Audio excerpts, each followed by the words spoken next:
Hi and welcome back to the channel Olympiad Crackers. उम्मीद है कि आप सब बेहतरीन होंगे।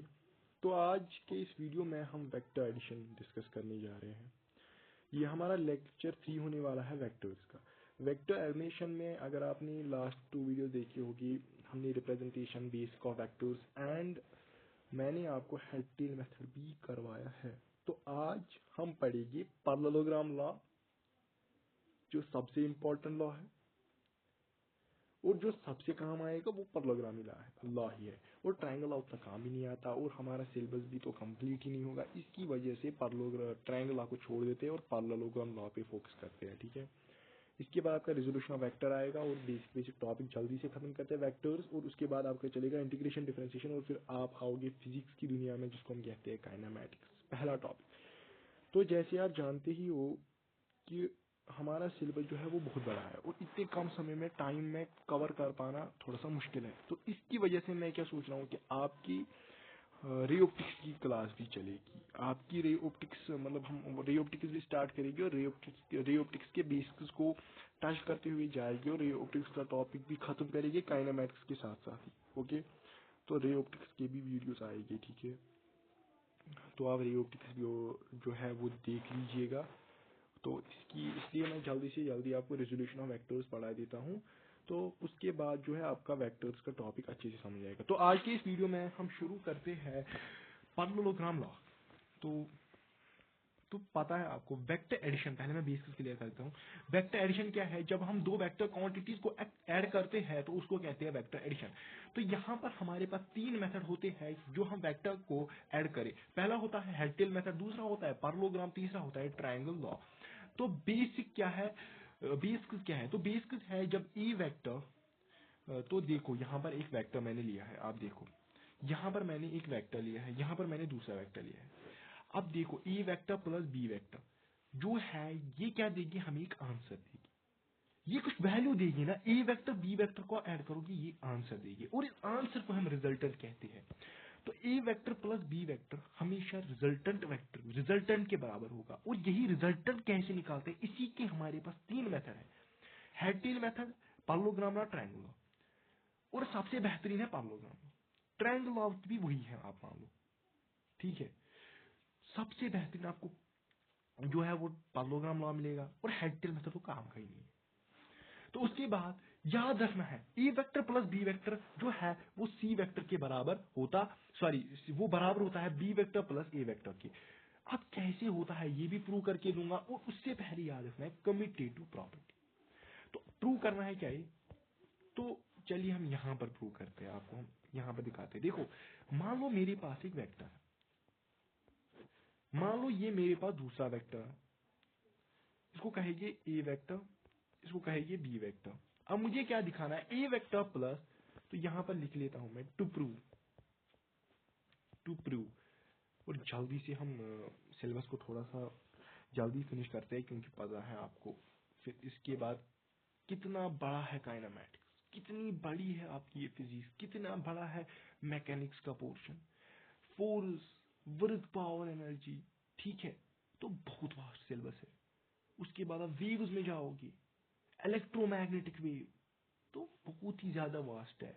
उसमें आपको साउंड वेव्स, फिर आपको यहाँ पर इलेक्ट्रोमैग्नेटिक वेव्स, लाइट, जो हम रे ऑप्टिक्स शुरू करेंगे, इसलिए मैं बोल रहा हूँ रे ऑप्टिक्स शुरू करते हैं। तो यहाँ पर क्या है, to prove a vector plus B vector is always equal to b vector plus A vector means they are commutative.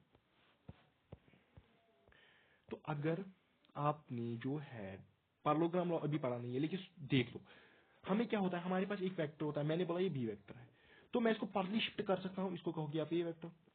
तो हमेशा याद रखना पैरेललोग्राम लॉ हमें क्या कहता है, पैरेललोग्राम लॉ कहता है आप एक इमेजिनरी पैरेललोग्राम इमेजिन करो। इमेजिनरी पैरेललोग्राम क्या है, यहां पर अगर मैं इमेजिनरी पैरेललोग्राम बनाऊंगा तो यहां पर बी वेक्टर है, ये पैरेलली आप ऊपर भी शिफ्ट कर दो, इसको भी आप कहोगे बी वेक्टर। तो यहां पर ए वेक्टर को पैरेलली शिफ्ट करो, इसको कहोगे ए वेक्टर। अब यहां पर क्या है, जो ये क्या है, पैरेललोग्राम है, जो इस पैरेललोग्राम की आप डायगोनल बनाओगे तो यही बेटा ये रिजल्टेंट। इसको कहते हैं पार्लोग्राम लॉ। देखो मैंने आपको पार्लोग्राम लॉ भी समझा दिया। अब यहां से आप देखो, अगर मैं बोल दूं ये क्या है रिजल्ट, लेकिन ये क्या है, बी वेक्टर प्लस ए वेक्टर, बी वेक्टर प्लस ए वेक्टर क्या इसके बराबर है, रिजल्टेंट के बराबर। लेकिन यहां से आप देखो, देखो A vector plus B vector, B तो रिजल्टेंट वेक्टर के बराबर है। यहां पर लिखेंगे हम A vector plus B vector is equal to resultant vector. तो यहां पर A vector plus B vector भी रिजल्टेंट के बराबर है। और अगर एल एच एस बराबर है तो क्या आर एच एस बराबर नहीं होगा।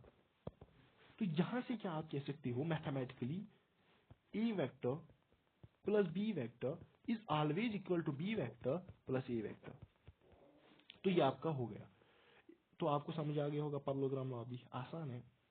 अब आप यहाँ पर जब आते हो, यहाँ पर भी मैंने यही बोला है, देखो कम्यूटेटिव प्रॉपर्टी, तो हमें प्रूफ यहाँ पर दिया है A vector plus B vector resultant के बराबर, बी वेक्टर प्लस ए वेक्टर वो भी रिजल्टेंट, तो as R H is equal L H S be also equal which is resultant A vector plus B vector plus A vector. तो यहाँ पर यही दे रखा है। फिर यहाँ पर हमने थोड़ा सा जो है आपके साथ हेड-टेल मेथड जो है वो डिस्कस किया है, और क्योंकि ये वेक्टर एडिशन का ही टॉपिक है, तो हेड-टेल मेथड अगर आप दूसरा देखो, तो यहाँ पर अगर हमारे पास एक वेक्टर है तो दूसरे वेक्टर का आप जो है टेल और पहले वेक्टर के हेड को जोड़ोगे, और फिर रिजल्टेंट के लिए देखो join tail of second vector with head of first vector, and for resultant join tail of first vector with head of, ये हमने डिस्कस कर रखा है और आप ये उस वीडियो में देख सकते हैं। तो क्वेश्चन देखिए, 3 metre east plus 4 metre north resultant find करिए। यहाँ पर 2-3 क्वेश्चन दे रखे हैं, तो यहाँ पर आप ये देखिए पहले बोला है 3 metre east plus 4 metre north. क्या आपको 3 metre east plus 4 metre north क्या बोला है, पहले हम एक क्वेश्चन में दिखाई, तो दूसरा आप करेंगे होमवर्क में। 3 मीटर ईस्ट, तो यहाँ पर लिख लिए 3 मीटर, फिर क्या बोला 4 मीटर नॉर्थ, इसको लिख लीजिए 4 मीटर। रिजल्टेंट के लिए इन दोनों को जोड़ेंगे, तो आप पता है 4 स्क्वायर प्लस 4 ये by hypotenuse square equal base square, तो आप यहाँ पर 5 कह सकते हो सीधे, ठीक है। तो यहाँ पर आपको आ जाएगा ये 5, ओके कहाँ गया, तो ये क्वेश्चन आपको आ जाएगा, ये वाला भी आ जाएगा 3 मीटर वेस्ट प्लस, ये क्वेश्चन तो बहुत आसान है और मैंने करवा भी रखे लास्ट लेक्चर में। तो अब हमारा यहाँ पर क्या है, पैरेललोग्राम लॉ बेसिकली हमारा शुरू हो रहा है। तो पैरेललोग्राम लॉ को करने मैंने समझा दिया है, फिर भी आप इस क्वेश्चन को ट्राई करिए। A body travels 5 metre east and then 5 meter at 60 degree from, and then 5 meter at 60 degree uh, from east, find resultant। Basically हम ये ट्राई पहले करते हैं ना, तो क्या बोल रहा है 5 मीटर ईस्ट, फिर बोला यहां से 60 डिग्री पर क्या कर रही है, ये 5 मीटर रो निकाल रही है। मैंने क्या कहा, रिजल्टेंट के लिए आप क्या करोगे, as a head tail method आप इसके टेल और इसकी हेड को जोड़ोगे, और ये है रिजल्टेंट। लेकिन यहाँ पर तो 120 डिग्री बन रहा है ना। आप मुझे एक बात बोलो, यहाँ पर क्या resultant is r square will be equal to b square plus hypotenuse square B square plus perpendicular square, नहीं। तो हेड-टेल मेथड कैसे लगा सकते हो। तो इस क्वेश्चन को अगर आपको सॉल्व करना है, देखो कैसे करोगे। मैंने बोला 5 मीटर यहाँ की तरफ, फिर यहाँ से 60 डिग्री पर 5 मीटर यहाँ की तरफ, तो मैं इसको यहाँ पर जो है वो पैरेलली शिफ्ट करूंगा। यहाँ पर कितना 120 डिग्री होगा, सॉरी नहीं, यहाँ पर भी 60 डिग्री होगा ना। 120 यहाँ पर होगा, 180 माइनस दिस, देखो यहाँ पर भी 60 डिग्री होगा। तो जब आप इमेजिनरी पैरेललोग्राम को करोगे तो ये वाले आपकी रिजल्टेंट होगी, क्या होगा रिजल्टेंट। अब रिजल्टेंट के लिए हमारे पास जो फॉर्मूला आती है वो आती है रिजल्टेंट का square is equal to A square vector A plus vector B का square plus 2ab cos of theta. कहाँ से आई, आप बोलोगे अब कहाँ से आई, इसको हमें प्रूव करना है। एक सेपरेट वीडियो आएगा जो मैथमेटिक्स आरएमओ के लिए आईटीएम के लिए आता है, वो आप देख सकते हो, आपको क्लियर हो जाएगा। अभी नहीं है, ये प्रूव नहीं होगा अभी, क्योंकि ये किसी काम का ही नहीं है आपको प्रूव। तो रिजल्टेंट का square is equal to A square plus B square plus 2ab cos of theta. तो यहां पर अगर आपको निकालना होगा तो आप इजीली कैलकुलेट कर सकते हो। तो आप कैलकुलेट करिए रिजल्टेंट का स्क्वायर, तो आप यहाँ पर अगर कैलकुलेट करिए रिजल्टेंट का मैग्नीट्यूड वो आएगा आपको अंडर रूट ए स्क्वायर मीनस 5 स्क्वायर 25 प्लस ये 50 आ जाएगा, प्लस आ जाएगा 2 into 5 into 5 25 into 2 which is 50, और फिर आ जाएगा cos of theta is cos of 60। तो आपको बेसिकली पता होगा कॉस ऑफ 60 किसके बराबर होता है, 1/2 के बराबर। तो जब आप इसका वैल्यू निकालोगे तो आपको रिजल्टेंट जो आएगा वो आएगा √75। मैग्नीट्यूड ऑफ रिजल्टेंट यहाँ से आएगा। अब ये मैग्नीट्यूड को आप कैसे आई कैप जे कैप में रिप्रेजेंट करोगे, उसके लिए आपको देखना पड़ेगा इसके बाद वाला वीडियो जो है रिजोल्यूशन ऑफ वेक्टर। ठीक है, तो यहाँ पर आते हैं हम, कहाँ पर थे, ओके। तो अब इसी सिचुएशन को डील करने के लिए जो मैंने आपको दिखाई, इसलिए पार्लोग्राम लॉ वजूद में आया। तो पार्लोग्राम लॉ क्या कहता है, we have to join vectors tail to tail, it is compulsory to join vectors from tail to tell.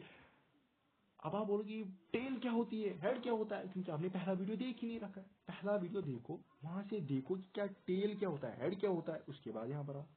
तो यहाँ पर टेल टू टेल कंपल्सरी है। तो क्या ये ऐसे कोई वेक्टर हो सकता, अगर आप ऐसे और ऐसे कोई वेक्टर होगा आप इसको वो बनाओगे इमेजिनरी, नो, आपको टेल टू टेल ही हमेशा दोनों वेक्टर्स को जोड़ना है। अगर टेल टू टेल नहीं है आप उनको जोड़ोगे, कैसे जोड़ोगे, यहां पर मान लो टेल टू टेल ऐसे जोड़ लो, फिर ऐसे कुछ बना लो, ठीक है।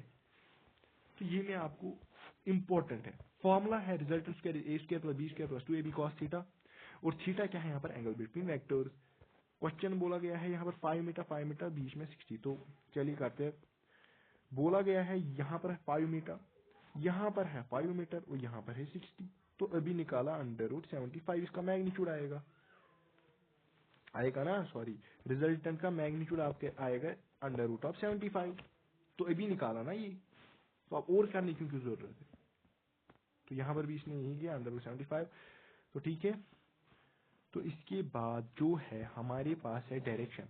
अब मैंने बोला आपको, हाँ, अब मैंने बोला एक वेक्टर है, वो आपने टेल टेल ज्वाइन किए दो वेक्टर्स को, और इनकी जो डायगोनल होगी वही आपका जो है रिजल्टेंट होगा।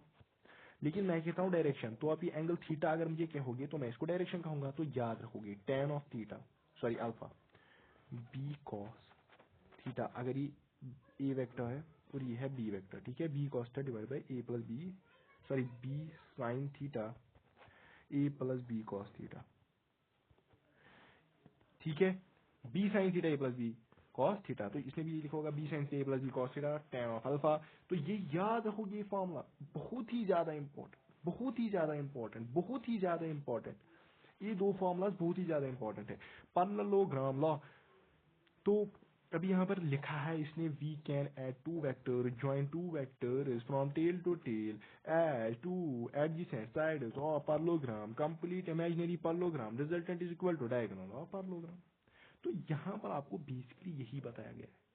अब अगर मैं आपको यहाँ पर समरी कहूँ, समरी, क्योंकि ये बहुत ही इंपॉर्टेंट है, बहुत ही इंपॉर्टेंट, इसके बगैर फिजिक्स ही नहीं है, तुम समझो, ये इंपॉर्टेंट बहुत ज्यादा है और यही यही यूज होता है।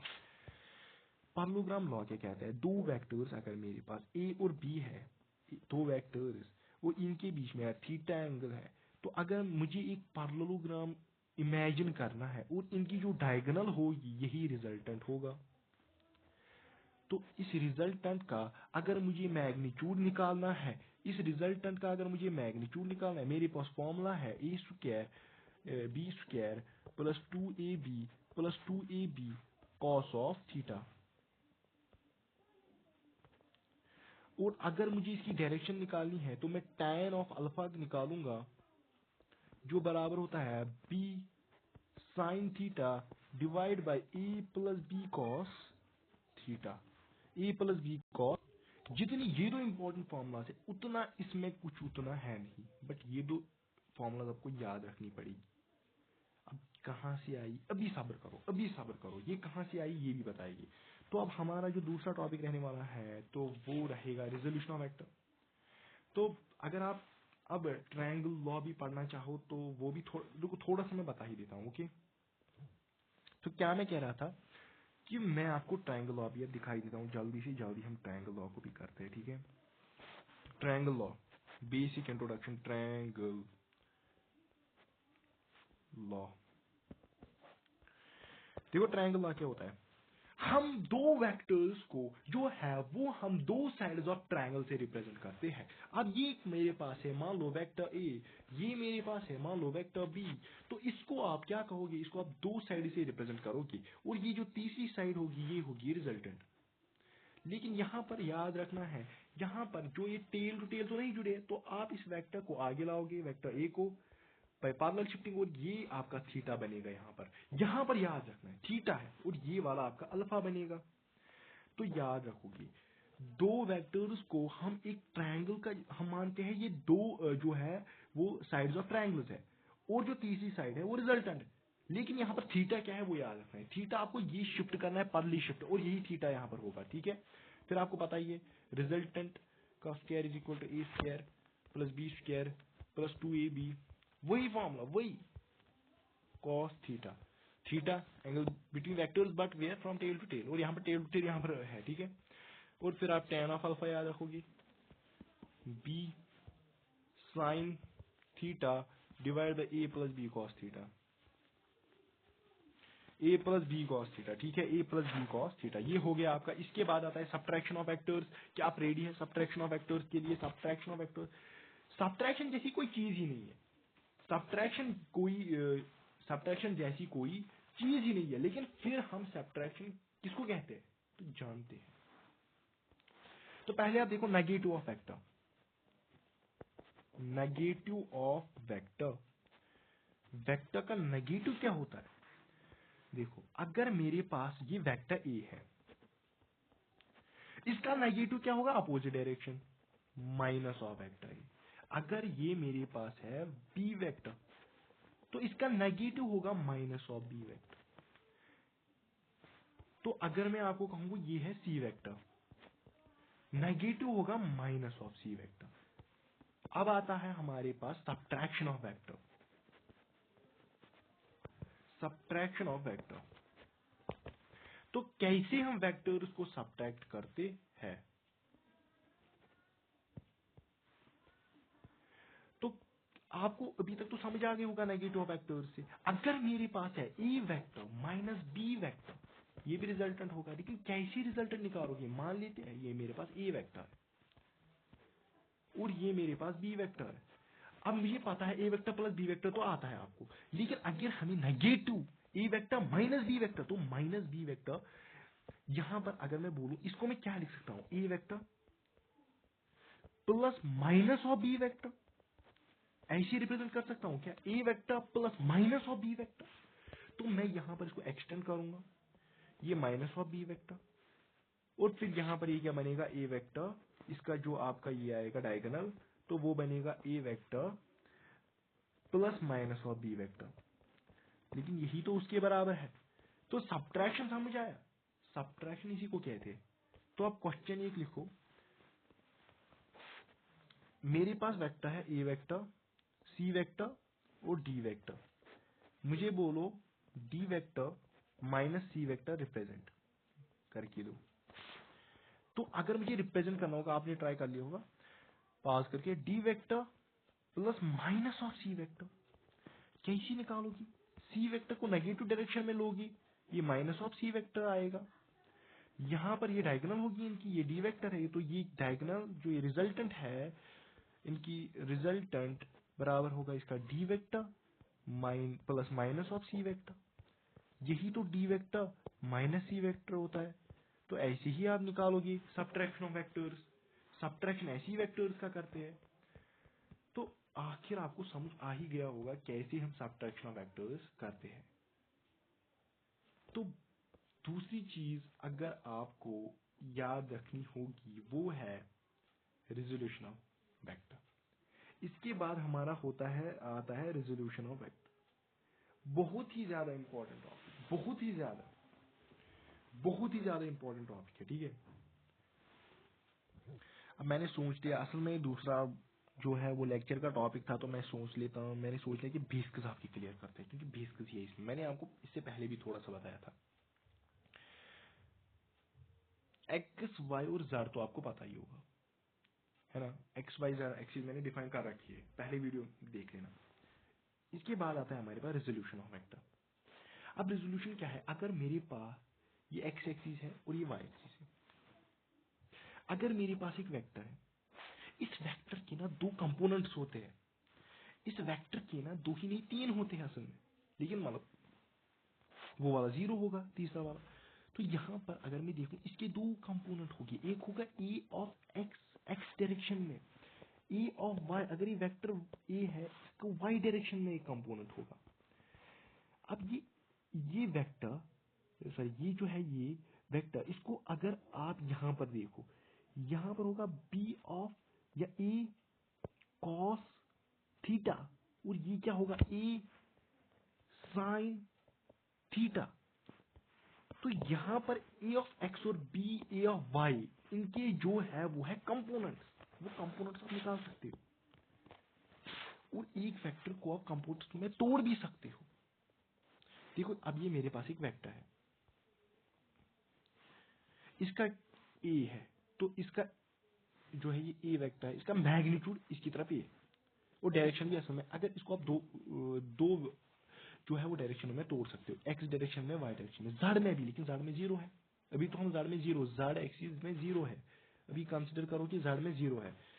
तो यहाँ पर अगर मैं ए ऑफ एक्स एक्स डायरेक्शन में इसका कंपोनेंट देखूं तो आप बोलोगे ए कॉस थीटा। कैसे दूसरे लेक्चर में अभी अभी देखो, ए वाई डायरेक्शन में ए साइन थीटा, है ना, ए साइन थीटा और ए कॉस थीटा, ठीक है, ए साइन थीटा और ए कॉस थीटा। तो ये डायरेक्शन आपको समझ आ गई। ये होते हैं इसके कंपोनेंट्स। क्या होते हैं कंपोनेंट्स? दूसरे लेक्चर में देखिए कंपोनेंट्स कहाँ से आए, ट्रायंगल बनाना सीखेंगे, और अगर यहाँ पर थीटा है, यहाँ पर भी थीटा होना चाहिए, तो ही तो आप निकालोगे। यहाँ पर 90 है ना, तो सारा ही हम देख लेंगे, ठीक है।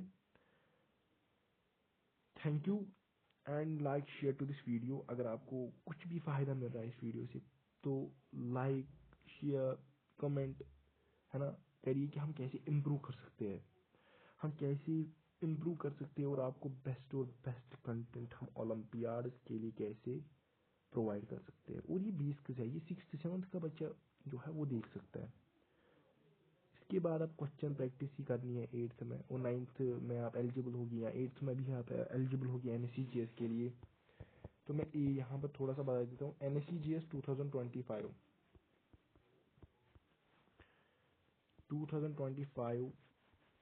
एक तो वो बच्चा जिसकी डेट ऑफ बर्थ 2011 है, एक तो वो जिसकी डेट ऑफ बर्थ 2012 है, एलिजिबल